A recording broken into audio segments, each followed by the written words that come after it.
সূরাটির নাম সূরাতুল আনআম। কোন সূরা? একটু কথা বলবেন, সবাই বলেন কোন সূরা? আনআম। এই সূরাটা নাজিল হয়েছে মক্কায়। সূরাটির মোট আয়াত সংখ্যা 165, রুকু সংখ্যা 20। এই সূরাটার 151 নম্বর আয়াত আমি আপনাদের সামনে তেলাওয়াত করেছি। 151 নম্বর আয়াত আমি আপনাদের সামনে তেলাওয়াত করেছি। আল্লাহ সুবহানাহু ওয়া তাআলা এই সূরাটি নাজিল করলেন কোন সময়? সেই সময়টা ছিল অন্ধকার যুগ, আইয়ামে জাহিলিয়াতের যুগ। অর্থাৎ জাহিলিয়াতের যুগ মানে কি? সে সময় কি সূর্য উঠত না, চন্দ্র উঠত না? হ্যাঁ উঠত, চন্দ্র উঠত, সূর্য উঠত, কিন্তু ওই যুগটাকে অন্ধকার যুগ বলা হতো কেন?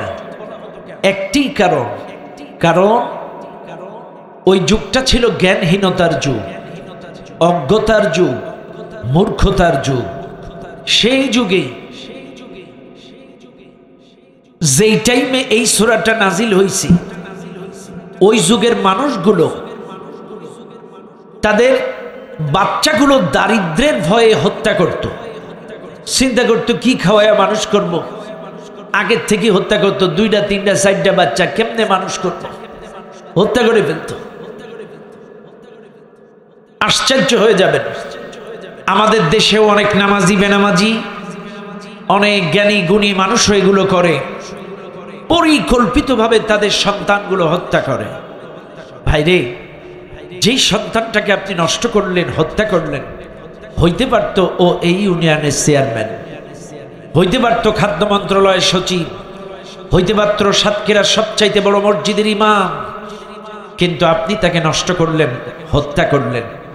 হ্যাঁ, আপনার যদি এমন হয় স্ত্রীর 2টা বাচ্চা আছে, ডাক্তার বলেছে পরবর্তী বাচ্চা যদি হয় মায়ের জীবন নাশকের হুমকি আছে, মায়ের বাঁচার কোনো আশঙ্কা নাই, আশা নাই, এমনটা যদি ডাক্তার বলে বা এমন রিস্কেবল হয়, তারপরেও আলেম ওলামার পরামর্শের ভিত্তিতে একটা কিছু করা যেতে পারে।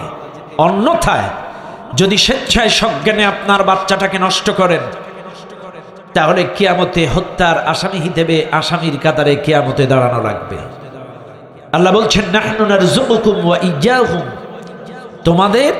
তোমাদের সন্তানদের রিজিকের দায়িত্ব আমি আল্লাহর। কার দায়িত্ব? আল্লাহর। ওই সময়ের মানুষগুলো শিরকের মধ্যে লিপ্ত হতো। মনে রাখবেন যে ওই সময়ের মানুষগুলো একে অপরকে অন্যায়ভাবে হত্যা করত।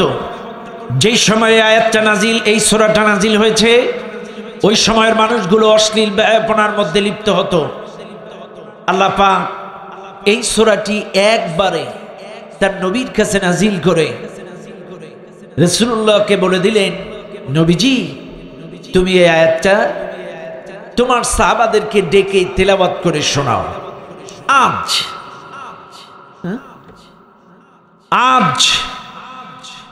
আজ এই মাহফিলে ভালো করে লক্ষ্য করবেন, এই মাহফিলে যারা আছেন প্রত্যেকটা কথা হৃদয়ের কান দিয়ে খেয়াল করেন।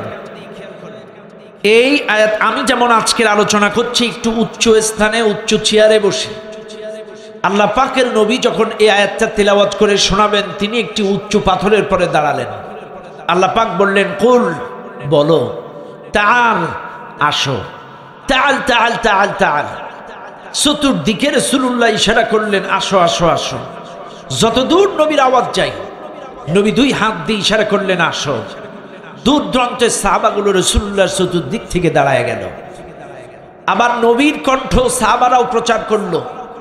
নবীজি ডেকেছেন, সাহাবাদের প্রচারে রাসূলুল্লাহর আওয়াজে দূর দূরান্তের সব সাহাবাগুলো রাসূলুল্লাহর চতুর্দিক থেকে দাঁড়ায় গেল। নবীজি এবার বলছেন, আতলু মা হাররামা রাব্বুকুম, আসো তোমাদেরকে তেলাওয়াত করে শোনায় ওই সকল বিষয়, যেই সকল বিষয় তোমাদের রব তোমাদের জন্য হারাম করেছেন। কি হারাম করেছেন? খেয়াল করেন, নবীজি সাহাবাদেরকে ডেকে বলছেন, আসো তোমাদেরকে তেলাওয়াত করে শোনায় ওই সকল বিষয়, যেই সকল বিষয় তোমাদের রব তোমাদের জন্য হারাম করেছে। এক, আল্লাহ তুশরিকু বিহি শাইআ, আল্লাহ পাক তোমাদের জন্য শিরিক করাকে হারাম করেছেন। এখন আসেন প্রশ্ন, শিরিককে কেন হারাম করলেন, আর কি ধরনের গুনাহ এই শিরিক? শুনে নেন নলকুড়ার মুসলমানেরা, আল্লাহ রাব্বুল আলামিন বলেন, শিরিক এমন একটি জঘন্যতম গুনাহ, এই পৃথিবীতে যত গুনাহ আছে, চুরি করা গুনাহ, মার্ডার করা গুনাহ, জিনা করা গুনাহ, মিথ্যা বলা গুনাহ, যত গুনাহ এই পৃথিবীর মধ্যে আছে, সবচাইতে বড় গুনাহর নাম হচ্ছে শিরিক। ইন্নাশ শিরকা লাযুলমুন আযীম, নিশ্চয় শিরিক হচ্ছে সবচাইতে বড় জুলুম, সবচাইতে বড় গুনাহ। শুধু বড় গুনাহ শেষ না, আল্লাহ পাক আরো বলেন, যত গুনাহ এই পৃথিবীতে আছে সব গুনাহ আমি আল্লাহ মাফ করে দেব। চুরি করার পরে তওবার মতো তওবা যদি কেউ করে, আমি আল্লাহ তাকে মাফ করে দেব। জিনা করার পরে তওবার মতো তওবা যদি করে, আমি মাফ করে দেব। মার্ডার করার পরে তওবার মতো তওবা যদি করে, আমি আল্লাহ মাফ করে দেব।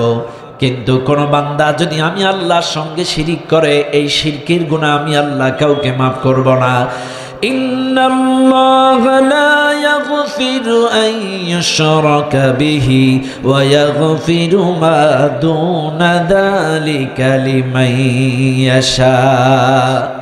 আল্লাহ পাক বলেন, অন্যান্য গুনাহ আমি আল্লাহ যাকে ইচ্ছা তাকে মাফ করে দেব, কিন্তু আমার সঙ্গে শিরিক করার গুনাহ আমি কাউকে ক্ষমা করব না, কাউকে মাফ করব না।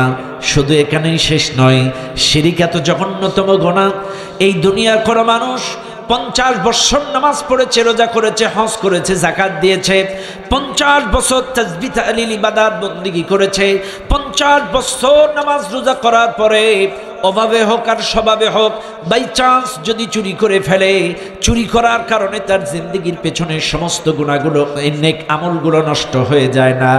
চুরি করার কারণে তার পেছনের ইবাদত বন্দেগী নষ্ট হয়ে যায় না? কিন্তু আল্লাহ বলেন, লা ইন আশরাকতা লা ইয়াহবাতান্না আমালুকা ওয়া লা তাকুনান্না মিনাল খাসিরিন। শিরিক যদি কেউ করে, তার জীবনের সব আমল বরবাদ, সব শেষ।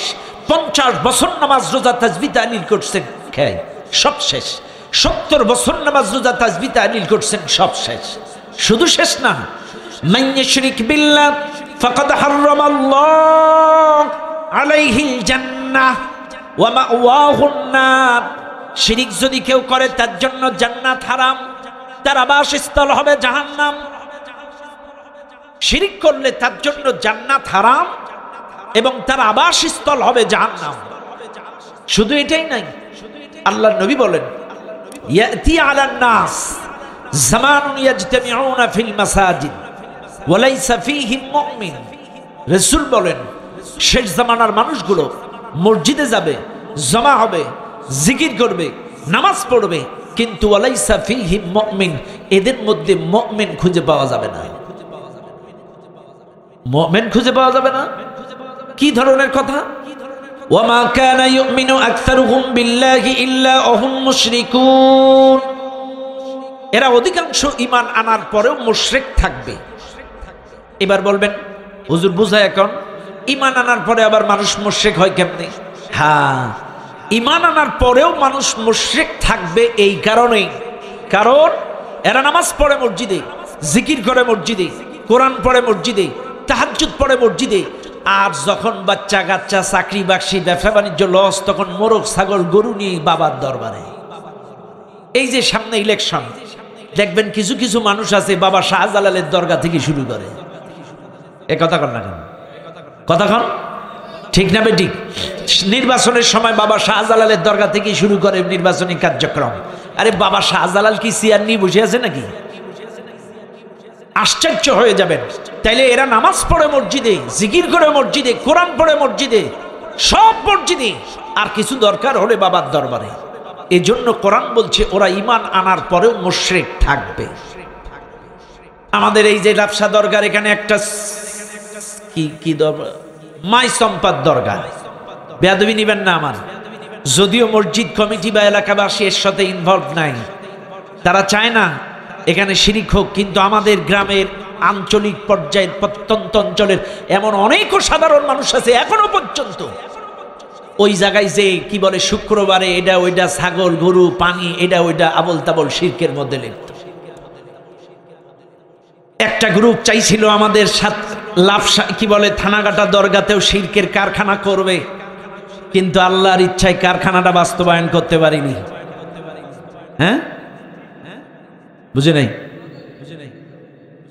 মাজার বানাইছে কিন্তু ব্যবসাটা শুরু করতে পারিনি, মামলা হওয়ার কারণে। কিছু একেবারে অসাধু ব্যবসায়ী চিন্তা করছে কি করে খাবো, এর চাইতে বিনা পুঁজির ব্যবসা আর নাই, মাজার তৈরি করে ব্যবসা করা কেবলমাত্র শুরু, সেই টাইমে মামলা শুরু হয়ে গেল, কাজ বন্ধ।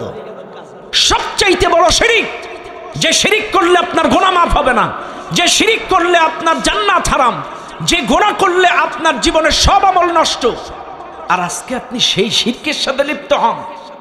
আসেন, চাইলে আমি শিরকের প্রাথমিক একটি ধারণা দিলাম। এইবার আসেন শিরিক কি জিনিস। আর শিরকু এর অর্থ হচ্ছে অংশীদারিত্ব করা, অংশীদার স্থির করা, সমান সমান করা, অ্যাডজাস্ট করা, ভাগাভাগি করা, শেয়ার করা। এইবার আসেন কার সাথে? আল্লাহর উলুহিয়্যাতের সাথে, আল্লাহর রুবুবিয়্যাতের সাথে, আল্লাহর জাতের সাথে, আল্লাহর সিফাতের সাথে, আল্লাহর কর্তৃত্বের সাথে, আল্লাহর ক্ষমতার সাথে। এই প্রতিটি কারণ যদি অ্যাডজাস্ট করেন সেটাই হবে শিরিক। এখন আসেন আমি আপনাদেরকে এইবার ধারণা দেই। প্রাথমিক পর্যায়ে ধারণা দিলাম শিরিক কত জঘন্য গুনাহ, এবার আপনাদেরকে বুঝালাম শিরকের অর্থ কি। এইবার আসেন শিরিক কত প্রকার, একটা ধারণা দেই।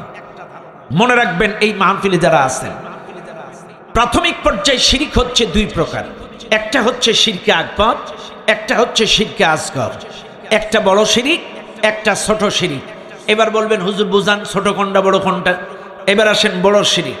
বড় শিরিক হচ্ছে এক নাম্বার আল্লাহ জাতের সাথে শিরিক করা। কার সাথে? কার সাথে? আল্লাহ জাতের সাথে শিরিক করা। এখন বলবেন হুজুর আল্লাহর আবার জাত আছে নাকি? আল্লাহ জাত কি? হ্যাঁ, এই মাহফিলে যারা আছেন একটু খেয়াল করেন, আল্লাহ জাতের সাথে শিরিক করা সবচাইতে বড় শিরিক। এটা করলে আল্লাহ সবচাইতে রাগান্বিত হন। কি সেই শিরিক? আল্লাহ পাক বলে বান্দা শোনো, আমার জাতের সাথে শিরিক হলো এই দুনিয়ার কোনো মানুষ যদি এমন কথা বলে, ধারণা পোষণ করেন আল্লাহ ছেলে আছে, মেয়ে আছে, মা আছে, বাবা আছে, এমন ধারণা যদি কেউ পোষণ করে, আছেন নাকি আপনারা?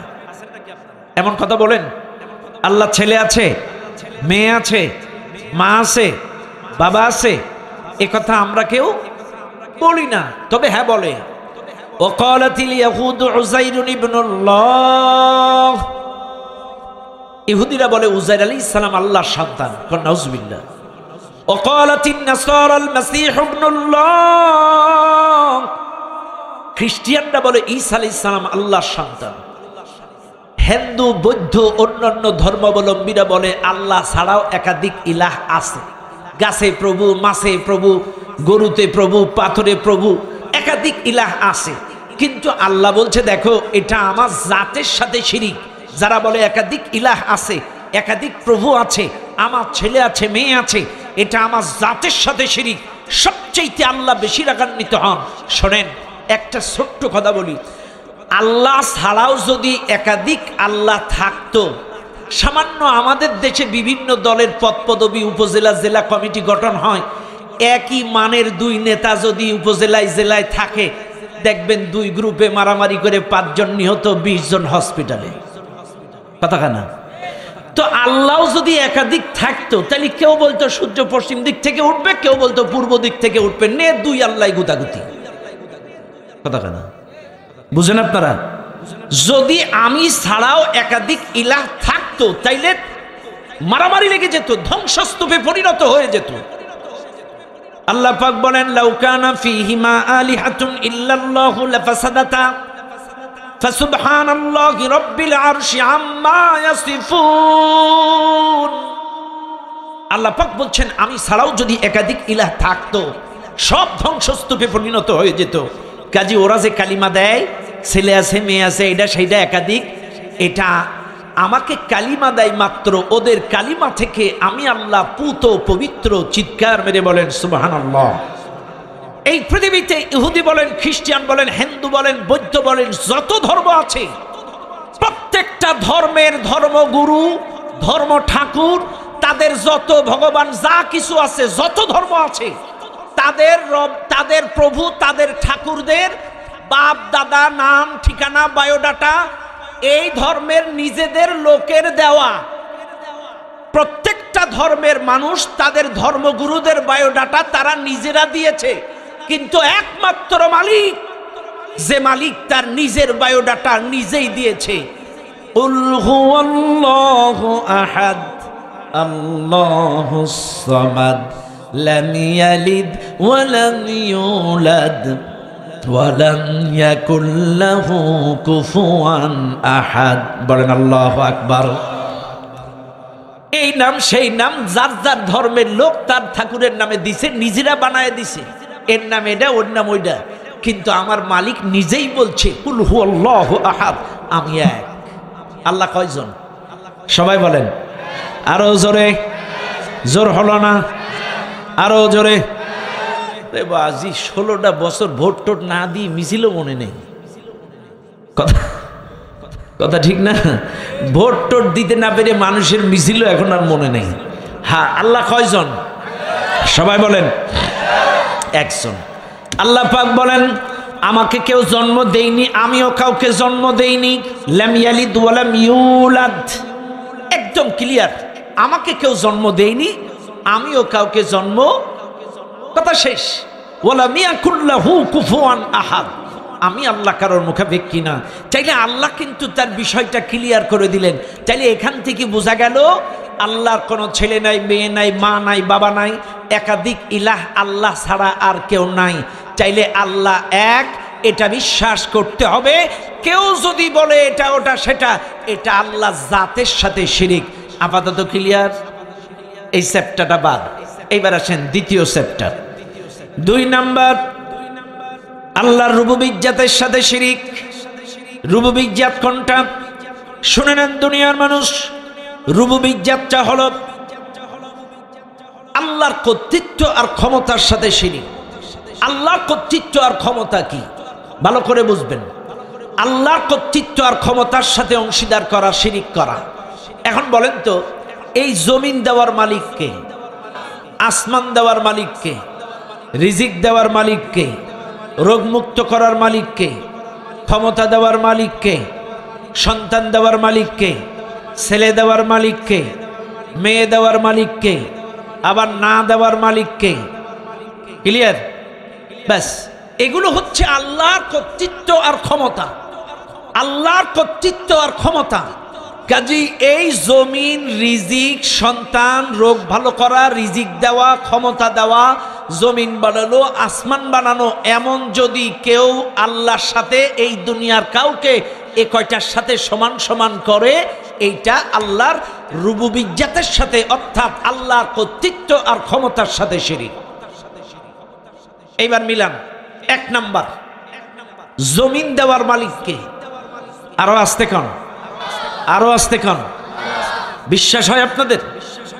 হয় না, হয় না, ওরে হয় না। হয়? তাহলে জমিন যদি আল্লাহর হয়, তাহলে আপনি মানুষের গান গান কেন? আল্লাযী জাআলা লাকুমুল আরদা ফিরাশা, এই জমিনটাকে বিছানা বানিয়েছি আমি আল্লাহ। এই জমিন যদি বিছানা না বানাতাম, তুমি সিএনজি চালাতে কোথায়? ইজি বাইক চালাতে কোথায়? রিক্সা চালাতে কোথায়? তুমি কোথায় স্বপ্নের বাড়ি বানাতে? কোথায় ধান লাগাতে? কোথায় সরিষা লাগাতে? কোথায় সবজি বাগান করতে? কোথায়? আমি আল্লাহ এই জমিনটাকে বিছানা বানিয়েছি বলেই তো তুমি এত কিছু করতে পারো। আমার জমিনে বিচরণ করো, আমার জমিনে সিএনজি চালাও, আমার জমিনে রিক্সা চালাও, আমার জমিনে ইজি বাইক চালিয়ে উপার্জন করো, এই জমিনে ধান লাগিয়ে তোমার রিজিকের ব্যবস্থা হয়, এই জমিনে সরিষা লাগিয়ে তোমার রিজিকের ব্যবস্থা হয়। আর তুমি গুণগান গাওয়া আর একজনের, লজ্জা করে না? হাই রে কপাল পোড়া মানুষ। বলেন এই জমিন কার? কারোর বাপের, কারোর স্বামীর? বেয়াদবি নেবেন না। এক ম্যাডাম তো পালাইছে, 16টা বছর বলেছে আর বাপের দেশ। কথা আসতে কন, কার দেশ? আর বাপের দেশ। নাউজুবিল্লাহি মিন যালিক। এই জমিন কার? আরো জোরে বলেন কার? এই জমিন কারোর বাপের নয়, কারোর স্বামীর নয়, একমাত্র জমিনের মালিক কে? কাজী চেতনা বিক্রি করে খাবেন না, ঈমান নষ্ট করবেন না। এই জমিনের একমাত্র মালিক। আজকে বলছিল 16টা বছর আর বাপের দেশ, আর তুই গিয়েছ। এর বাপ তো যুদ্ধই করিনি। কথা কন না কিনলে? বেয়াদবি নেবেন না। সত্য কখনো চাপা থাকে না। কথা কন না কেন? হ্যাঁ, এখন আয়নার মতো জাতির কাছে ক্লিয়ার হয়ে যাচ্ছে প্রকৃত অর্থে দেশপ্রেম কাদের ভিতরে ছিল, স্বাধীনতার পক্ষে কারা ছিল আর কারা ছিল না। স্বাধীনতার চেতনা বিক্রি করে খেয়েছে 16টা বছর, অথচ স্বাধীনতার পক্ষেই ছিল না। স্বাধীনতার পক্ষে ছিল শহীদ প্রেসিডেন্ট জিয়াউর রহমান। এরা কিন্তু স্বাধীনতার পক্ষে ছিল না। আপনারা বলবেন হুজুর এটা আবার ওয়াজ হইল। রাগ করেন না, সব কথা সব জায়গায় বলতে নেই। মিডিয়ার যুগ কে কখন লাগায় দেয়। সিলেটে মাহফিলে গেছি, এক মাহফিলে এক বয়োবৃদ্ধ মুক্তিযোদ্ধা এসে বলছে, বাবা একটু দোয়া করো যেন মুসলমান হয়ে মরতে পারি। আরে বাবাজি কি কর, আপনারাই তো বড় মুসলমান বাংলাদেশে। তা বলছে না, দোয়া করো যেন মুসলমান হয়ে মরতে পারি। আমি বললাম চাচা আপনি এ কথা বললেন কেন? বলছে বাপ আসলে কি আমরা জান্নাতে যাব? তা কেন এ কথা বলছেন কেন? বলছে বাবা আসলে তো আমরা দেশের মানুষের জন্য যুদ্ধ করিনি, করেছি ভাগাভাগির জন্য। বুঝেন না আমার কথা? বেয়াদবি মাফ করবেন আমাকে, এটা আমার কোরআন হাতে। সিলেটের এক মুক্তিযোদ্ধা আমাকে বলেছে এই কথা, যে আমরা ভাগাভাগির জন্য করেছি, মূলত দেশের জন্য না। রাগ করেন না আমার কথায়। কাজী মনে রাখবেন, এই জন্য প্রত্যেকটা কথা মনে রাখবেন ভাইরা আমার, বাবাজিরা আমার। এদেশ আমার, এদেশ আপনার। দেশপ্রেম জাগ্রত করেন। অতীতে যা গেছে গেছে, আমরা অতীত মনে রাখি নাই। তবে হ্যাঁ, 71-এর ভূমিকাও অস্বীকার করার কোনো সুযোগ নেই। ধর্ম, বর্ণ, জাত, গোষ্ঠী ভেদাভেদ ভুলে এদেশের মানুষ পাকিস্তান হানাদার বাহিনীর বিরুদ্ধে যুদ্ধ করে আমাদের একটি লাল সবুজের পতাকা উপহার দিয়েছিল। কতক্ষণ ঠিক না বেটি? বারা আমার। এখন আসেন, এই জমিনটা চাইলে কার? আসতে বলেন। হ্যাঁ, আসমান কার? কার? চাইলে জমিন যদি কেউ বলে আর বাপের, কেউ যদি বলে আর স্বামীর, তাইলে এটা কি হবে? শিরিক হবে। কি হবে? শিরিক হবে। একমাত্র কার? আসমান। আরে কি আল্লাহ, কি আল্লাহ আমরা পাইছি। আপনার বাড়িটা চিন্তা করেন, ছোট্ট 3 বেডের একটা বাড়ি, তাই 12টা পিলিয়ার। কথা কন না? মাত্র 600 মুসল্লি নামাজ পড়ে, তাই 16টা পিলিয়ার। আরে এত বড় একটা ছাদ আল্লাহ দিয়ে রাখছে, কয়টা পিলিয়ার দেখছেন জীবনে? আল্লাহু আকবার। ওয়াস সামা বিনা, আসমানটাকে ছাদ বানিয়েছি আমি আল্লাহ। এই যে আকাশ থেকে বৃষ্টি বর্ষণ হয়, এখনো কিন্তু ওয়েদারে বৃষ্টি দেখাচ্ছিল, মনের মধ্যে খালি এরকম এরকম করছিল। আর গত বছরেও একই, ছোট ছোট। আসলে আজকে মাহফিল কেন্দ্রিক ছোট একটা বাচ্চা, আবু বকর নামের একটা ছেলেকে পাওয়া যাচ্ছে না। যদি কেউ পান, মাহফিলের স্টেজের পাশে মাদ্রাসার এখানে একটু খুঁজে দিয়ে যাবেন। ছোট্ট বাচ্চা, আবু বকর নামে একটা বাচ্চা। বাইরে আমার তাহলে বৃষ্টি দেন কে? আরো জোরে বলেন কে? আল্লাহ। আল্লাহ বৃষ্টি দেন, এই জন্য জমিন উর্বর, ফসলাদি হয়। কতক্ষণ ঠিক না বেটি? ও দুনিয়ার মানুষ, এবার বলেন রোগ মুক্ত করার মালিক কে? Doctor. Doctor hospital, ICU, CCU, doctor না। যেমন অনেকে যে বলেন সময় মতো ডাক্তার আসছিল নাইলে বাঁচতাম না, এটা কি শিরক? শুনে নেন আজকে মানুষ বুঝে না বুঝে শিরিক করে। ভাগ্যিস ডাক্তার আসছিল নাই আর বাবা বাঁচত না, ভাগ্যিস ডাক্তার আসছিল নাইলে আর মা বাঁচত না, এমন কথা বলা আল্লাহর কর্তৃত্ব ক্ষমতার সাথে শিরিক। কারণ মানুষ মানুষকে বাঁচাইতে পারে না, মানুষ মানুষকে সুস্থ করতে পারে না। ওয়াইদা মারিদতু ফাহুয়া ইয়াশফিন, রোগ মুক্ত করার মালিক কে? আরো জোরে বলেন কে? আজকে আমার কথা রাগ করেন না, মানুষের বিশ্বাস কত নিচে একটু মিলাই নেন। ডায়াবেটিস 18 পয়েন্ট, ডাক্তারের কাছে গেছি 18 পয়েন্ট ডায়াবেটিস, প্রতিদিন সকালে 5 কিলো হাঁটা লাগবে। কে বলেছে? ডাক্তার বলেছে। এখন এমনও লোক আছে আমাদের দেশে ডাক্তারকে বিশ্বাস করে 5:30 থেকে 5 কিলো হাঁটে, অথচ 6টায় ফজরের জামাত মসজিদে যায় না। তাইলে বিশ্বাস কি আল্লাহর উপরে না ডাক্তারের উপরে? এই তো আমাদের ঈমান, এই তো আমাদের ঈমান। ডাক্তার বলেছে অ্যালার্জি, ডাক্তার বলেছে হার্ট ব্লক, ডাক্তার বলেছে শ্বাসকষ্ট, পাল চলছে না, খবরদার কয়েক বছর সুস্থ থাকতে গেলে গরুর গোশ খাবেন না। ডাক্তারের পরামর্শে বিশ্বাস করে 10 বছর গরুর গোশ খায় না, অথচ আমরা এত ওয়াজ করছি জান্নাতে যেতে গেলে ঘুষ খাওয়া যাবে না। ও গরুর গোশ খায় না কিন্তু ঘুষ খায়। তাহলে বিশ্বাসটা কার উপরে? এটাই শিরক। কারণ রোগ মুক্ত করার মালিক আপনি আল্লাহকে বিশ্বাস করে ফজরে মসজিদে আসেন নাই। আরে সব ডাক্তারের ডাক্তারকে, সে মালিককে ডাকেন, মালিককে হৃদয়ের কথাগুলো খুলে বলেন, আপনার রোগগুলো ভালো করে দিবেন কে? আরে ভাই, আমি মাঝে মাঝে আমার আলোচনার মধ্যে বলি সব কিছুর মালিক আল্লাহ। সব কথা সব জায়গায় বলা ঠিক না, তারপরেও বলছি।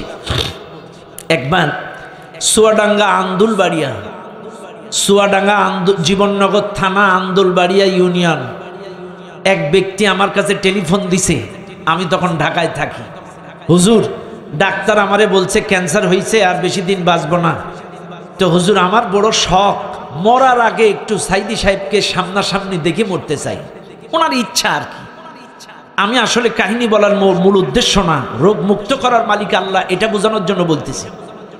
এখন আমি চিন্তা করছি, এখন আমি হুজুরে কেমনে দেখাই? হুজুর তখন জেলখানায়।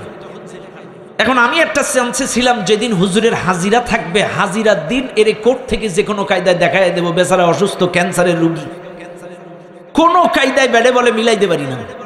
আল্লাহর কি লীলা! সাইদি সাহেব হুজুরের বড় ছেলে রফিক বিন সাইদি মারা গেছে। সংবাদ পেলাম উনি প্যারোলে মুক্তি পেয়ে আল্লামা হুজুর মতিঝিল স্কুল ময়দানে হুজুরের ছেলের জানাজা পড়াবে, কিছুক্ষণের জন্য মুক্তিতে এসে জানাজা পড়াবে। আমি ওই চুয়াডাঙ্গার লোকটারে ফোন করলাম রাতের বেলায়, বাইরে আপনি যদি হুজুরকে দেখতে চান, চান্স একটা পাইছি, হুজুরের ছেলে মারা গেছে, হুজুর প্যারোলে মুক্তি পেয়ে জানাজা পড়াবে, আপনি তাড়াতাড়ি এসে ফাঁস কাতার দখল করেন। ও লোক রাতারাতি ঢাকায় চলে আসছে। ঠিক মতিঝিল যেই জায়গায় জানাজা পড়াবে, ফাঁস কাতার জানাজায় বসে গিয়েছে। পরের দিন আসরে জানাজা, হুজুর এসে জানাজা পড়াইছে, কথা বলছে, হুজুরকে সামনে থেকে দেখছে, দোয়া চাইছে। আলহামদুলিল্লাহ, সবকিছুর মালিক আল্লাহ। আমি আবারও বলছি, আমি কারোর গুণাবলী বলার জন্য নয়, এই লোকটা এখনো বেঁচে আছে, এখনো বেঁচে আছে। চুয়াডাঙ্গার এই লোকটা, বাঁচানোর মালিককে।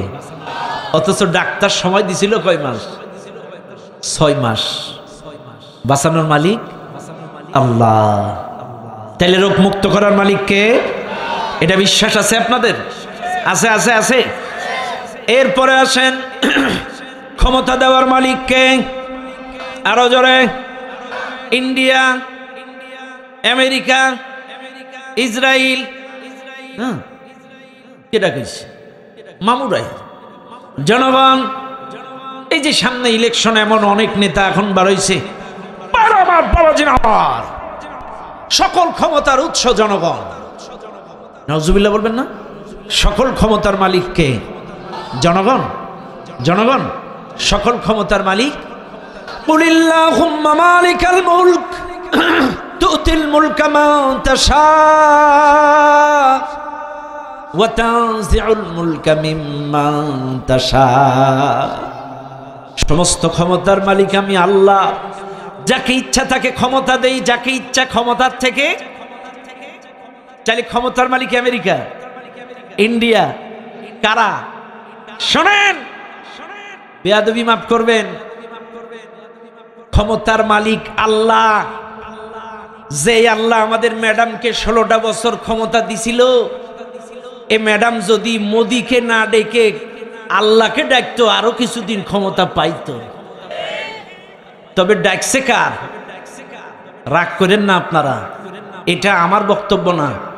এই গত পরশুদিন নাটোরে আমার মাহফিল ছিল। নাটোরের সাবেক মন্ত্রী কি দুলু মন্ত্রী, দুলু, ওইটার নাম হ্যাঁ, রুহুল কুদ্দুস তালুকদার দুলু ভাই বলছে ও যদি আল্লাহরে দেখতে হইতো, কিন্তু ও ইয়া মুদি কইছে, যার কারণে চেয়ারটা রাখতে পারে নাই। চেয়ার দেওয়ার মালিক এই রুহুল কুদ্দুস তালুকদার দুলু ভাই। এই কথাটা পরশুদিন আমার মাহফিলে নাটোরের মাঠে কাজী চেয়ার দেওয়ার মালিক কে?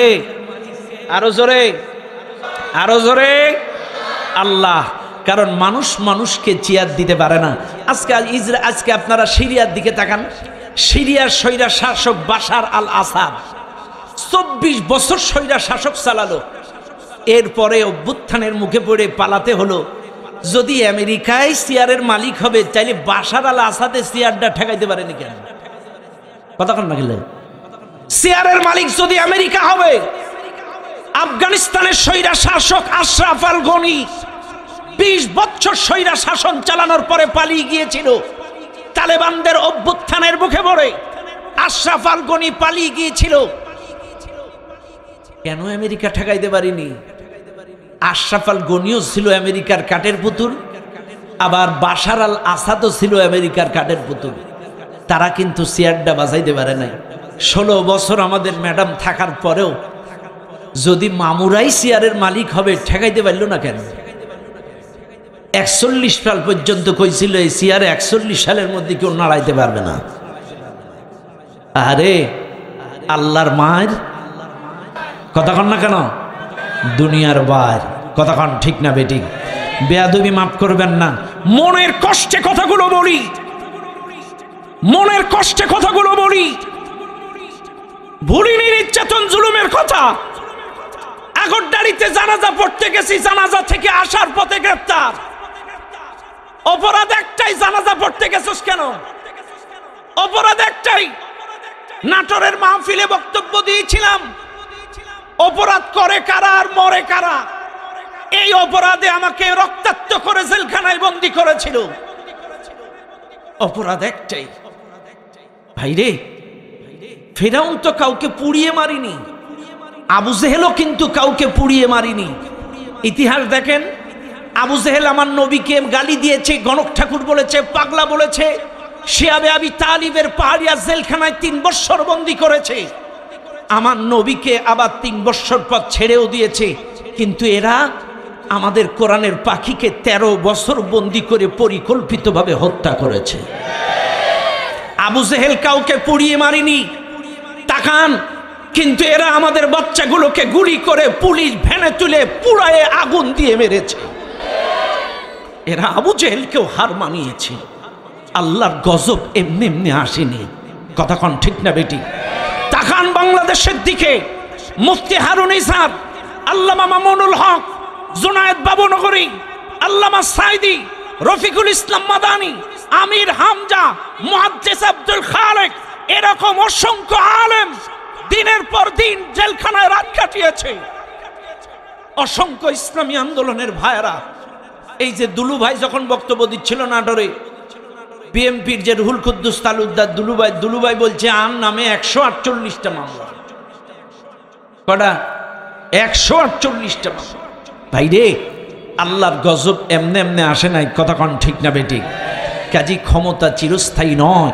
কাজী 16টা বছর ইসলামী আন্দোলনের বিরোধিতা করার কারণে, কোরআনের বিরোধিতা করার কারণে, আলেম ওলামার বিরোধিতা করার কারণে, দাড়ি টুপির অপমান করার কারণে আপনারাই সাক্ষী। 16ই ডিসেম্বর আসলে বিজয় দিবসের নামে স্টেজ নাটক করতে যে এই দাড়ি আর টুপি লাগিয়ে রাজাকার বানিয়ে, কখনো কখনো এই দাড়ি কুকুরের মুখে লাগিয়ে, কখনো কখনো টুপি কুত্তার মাথায় দিয়ে ইসলামকে, দাড়িকে, রাসূলের সুন্নাতকে অপমান করেছে তারা। ইসলামের বিরোধিতা করার কারণে এদেশের জনগণ তাদেরকে ডাস্টবিনে নিক্ষেপ করেছে। এদের থেকে শিক্ষা নিতে হবে। আগামীতে যে বা যারা কোন দল আগামীতে কোন আলেম উলামা ইসলাম আর মাদ্রাসা মসজিদ নিয়ে যদি কটূক্তি করে, রাসূলুল্লাহ সুন্নাত নিয়ে কটূক্তি করে, তোমাদেরকেও বঙ্গোপসাগরে নিক্ষেপ করবে। এদেশের মানুষ পরোয়া করবে না।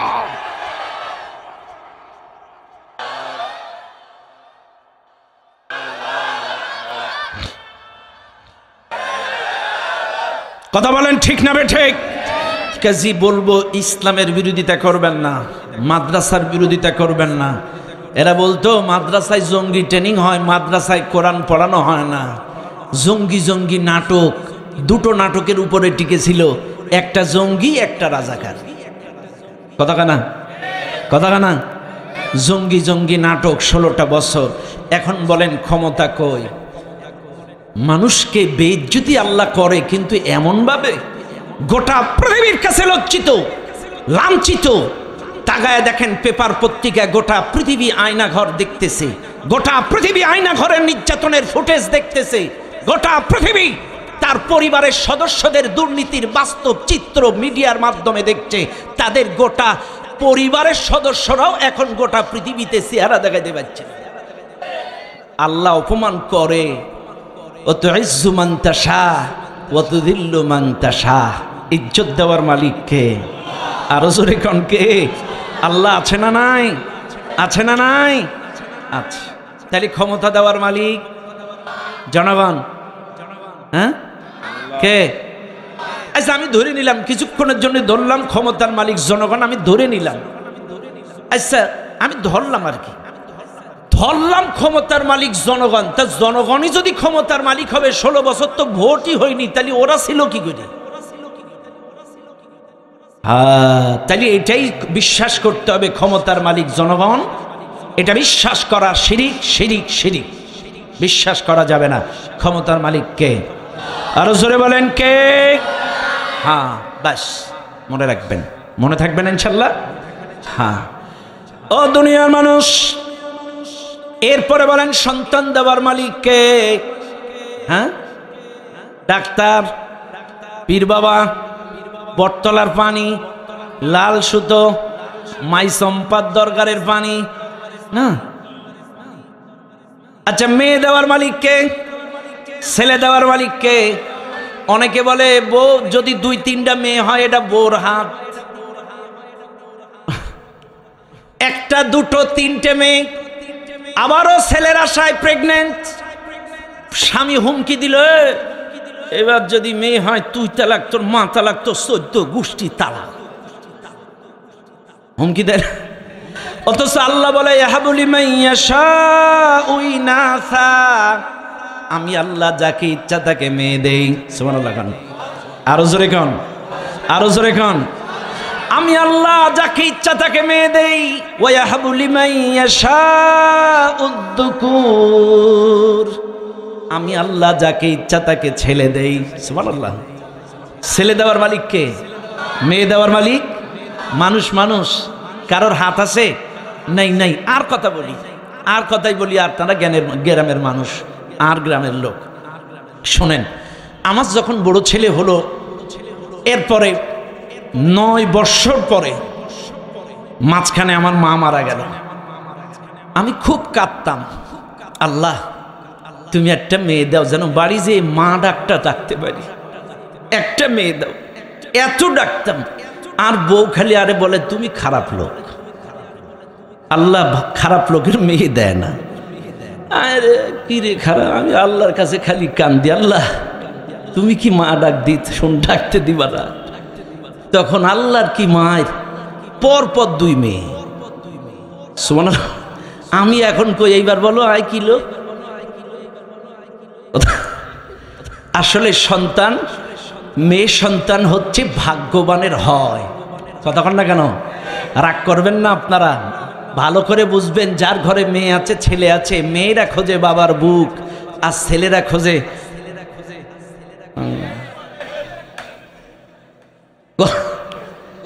কথা ঠিক না? কথা ঠিক আছে না? নাই, মেয়েরা খোঁজে বাবার বুক, বাবার ভালোবাসা, আর ছেলেরা খোঁজে পকেট, R15 টাচ মোবাইল। কথা ঠিক না? এই জন্য মুসলমানেরা চাইলে ছেলে দেওয়ার মালিক কে? মেয়ে দেওয়ার মালিক কে? কাউকে না দেওয়ার মালিক কে? চাইলে কেউ দিতে পারে, এ বিশ্বাস করা যাবে?